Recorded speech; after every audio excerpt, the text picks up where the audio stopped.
Kids Stories। एक दफ़ा का जिक्र है कि एक फैमिली थी जिसमें एक बॉय था जिसकी एज ऑलमोस्ट 9 इयर्स थी और उसकी प्यारी सी एक बेबी सिस्टर थी जिसकी एज 4 इयर्स थी। वो अपने मामा और बाबा के साथ एक ट्रिप पे जा रहे थे। जाते जाते कार में रेन होने लग गई। बॉय जो था वो अपने बाबा और मामा से कहने लगा, क्या हम थोड़ी देर के लिए रुक के यहाँ पे प्ले कर सकते हैं माम बाबा, अगर आपको बुरा ना लगे तो बाबा कहते हैं, बेटा वी आर गेटिंग लेट, हमें वहाँ पहुँचना है। तो छोटी गर्ल भी कहने लग जाती है, बाबा प्लीज़ ना, अभी तो बहुत टाइम है, थोड़ी देर तो एंजॉय करने दें हमें। तो उसके बाबा और मामा कहते हैं, अच्छा चलो सही है, ठीक है, थोड़ी देर प्ले करेंगे और फिर हम वापस चलेंगे, ठीक है, तुम लोग ज़िद्दी नहीं करोगे, प्रॉमिस। तो वो कहते हैं प्रॉमिस। उसके बाद जो है वो उतर जाते हैं अपना रेनकोट पहन के, दोनों बेबी बॉय और गर्ल, और पेरेंट्स भी नीचे उतर जाते हैं। अब वो खेलते रहते हैं, खेलते रहते हैं, खेलते रहते हैं। नाइट होने लग जाती है। उसके मम्मा पापा कहते हैं, बस अब चलो जल्दी से आओ वापस। बॉय तो भाग के अपने मामा पापा के पास आ जाता है और कार में बैठ जाता है। लेकिन जो गर्ल होती है वो आ रही होती है तो एकदम उसका पाँव स्लिप हो जाता है। वो एक बड़े से होल में, जो कि शायद गटर का होल होता है, उसके अंदर गिर जाती है। वो गिरती जाती है, गिरती जाती है, गिरती जाती है। उसके पेरेंट्स जो है वो परेशान हो जाते हैं कि बेबी गर्ल की तरह। इतनी देर में उसकी आवाज़ आती है, बाबा, मामा, आई एम हेयर। वो भागते हैं उसको देखने के लिए। एक बॉय भी आ जाता है। वो देखते हैं तो उन्हें नीचे कुछ नज़र ही नहीं आता, इतना ज़्यादा ब्लैक होता है। तो बहुत ज़्यादा स्केयर हो जाते हैं। तो बॉय कहता है, मामा पापा प्लीज़ मेरी सिस्टर को लेके आओ ना, प्लीज़, मैं उसे मिस करूँगा, प्लीज़ जल्दी से।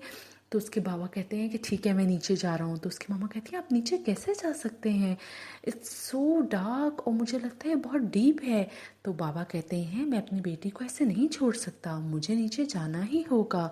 तो उसकी मामा को एक आइडिया आता है। वो कार में से एक बिग रोप निकाल के लाती हैं और उसको ट्री के साथ बांधती हैं और बाबा की कमर के साथ बांधती हैं। बाबा बीच में जंप करते हैं और जाते हैं वो अपने साथ एक टॉर्च लेके जाते हैं, बिकॉज बहुत डार्क हो जाता है अंदर। जब वो अंदर जा रहे होते हैं तो उन्हें कुछ नज़र नहीं आ रहा होता सिवाय अंधेरे के, और बिल्कुल एक एम्प्टी स्पेस होती है। जब वो नीचे तक पहुंच जाते हैं तो देखते हैं एक बिग सी स्पेस है, लाइक अ रूम। वो आगे जाते जाते हैं और जाकर देखते हैं कि नीचे एक साइड पे एक वो बच्ची बैठी हुई है। तो बाबा उसको देख के कहते हैं, जल्दी से मेरे पास आ जाओ मेरी बेटी। तो वो कहती है, बाबा आई कांट कम। कहते हैं, क्यों, वाई कांट यू कम। जब उसको देखते हैं तो वो देख उसके पाँव को किसी चीज़ ने पकड़ा होता है। उसका हैंड होता है, बड़ा सा हैंड, एक क्लॉ टाइप। तो कहते हैं, अरे ये क्या है। तो उसके बाबा कहते हैं, अच्छा ओके वेट। उसको आंखों से इशारा करते हैं कि तुम कुछ मत बोलना। तो कहती है ओके। अब उसके बाबा अपनी पॉकेट में से एक शार्प थिंग तलाश करते हैं, जो कि एक पेन होता है। उस पेन को पकड़ के वो आहिस्ता आहिस्ता आहिस्ता बेबी गर्ल के पास आते हैं और जैसे उसके पास पहुंचते हैं तो ज़ोर से वो पेन जो है उस हाथ के ऊपर, जिस हाथ ने उस बच्चे का पाँव पकड़ा होता है, उस पर मार देते हैं। तो वो हाथ छूट जाता है। वो जल्दी से अपनी बेबी गर्ल को उठाते हैं और भागते हैं। उतनी देर में वो कहते हैं उसकी मामा को, खींचो हमें ऊपर, खींचो। उसकी मामा और बेबी बॉय मिलके दोनों ऊपर खींच रहे होते हैं। खींचते जाते हैं, खींचते जाते हैं, खींचते जाते हैं। लेकिन वो क्योंकि बाबा हैवी होते हैं, उनसे इतनी जल्दी नहीं खींचे जा सकते। तो पीछे मुड़ के देखते हैं तो एक बहुत ही क्रीपी सी क्रीचर उनके पास पीछे पीछे पीछे आ रही होती है, आहिस्ता आहिस्ता आहिस्ता आहिस्ता, जिसके सारे बाल उसके चेहरे के ऊपर बिखरे होते हैं। जो बेबी गर्ल होती है वो चीख मारती है, बाबा इट्स सो स्केरी, जल्दी से ऊपर चलें।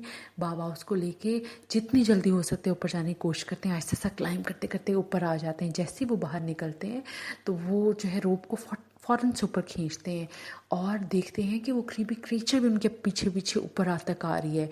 बेबी गर्ल कहती है, बाबा चले, कार में बैठे हैं। जल्दी जल्दी भाग के सारे जो है वो जाते हैं और कार में बैठते हैं। इतनी देर में वो देखते हैं दरवाजे बंद करने के बाद कि उनकी की नहीं मिल रही, कार की कीज़ कहाँ रखी हैं।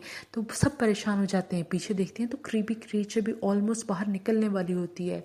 तो वो जो बॉय होता है उसको एक ख्याल आता है कि उसने डैशबोर्ड में एक एक्स्ट्रा स्पेयर की रखी थी। वो कहता है बाबा मुझे याद है मैंने एक एक्स्ट्रा की यहाँ रखी थी, हम सॉरी आपसे पूछे बगैर मैंने कबर्ड से उठा के इसके अंदर रख दी, लेकिन यहाँ एक स्पेयर की है। तो उसके पापा कहते हैं ओह थैंक गॉड, अल्लाह तेरा लाख लाख शुक्र। वो निकालते हैं और जल्दी से कार को ऑन करते हैं और तेज़ी से वहाँ से निकाल देते हैं। चलते जाते हैं चलते जाते हैं चलते जाते हैं, कार को चलाते जाते हैं और कहते हैं कोई पीछे मुड़ के ना देखे। उतनी देर में वो कब जब काफ़ी दूर निकल जाते हैं और पीछे मुड़ के देखते हैं तो क्रीचर अब उनके पीछे नहीं आ रही होती। बच्चे एक सुख का सांस लेते हैं और कहते हैं आह शुक्र है, अब हम आइंदा से कभी आपसे ज़िद नहीं करेंगे बाबा और मामा। आप जब कह रहे होगे कि लेट हो रहा है तो हम जल्दी से निकल जाया करेंगे और कभी ऐसा नहीं कहेंगे कि रास्ते में हमें स्टॉप करके प्ले करना है। पता नहीं वो क्रीपी क्रीचर कैसे रहती थी गटर के अंदर, लेकिन जो भी चीज़ थी वो बहुत ही स्केरी थी। खैर इसके बाद वो अपने जब घर पहुंच जाते हैं तो उसके बाद वो रिलैक्स करते हैं और बिल्कुल काम डाउन हो जाते हैं। Subscribe to our channel and hit the bell.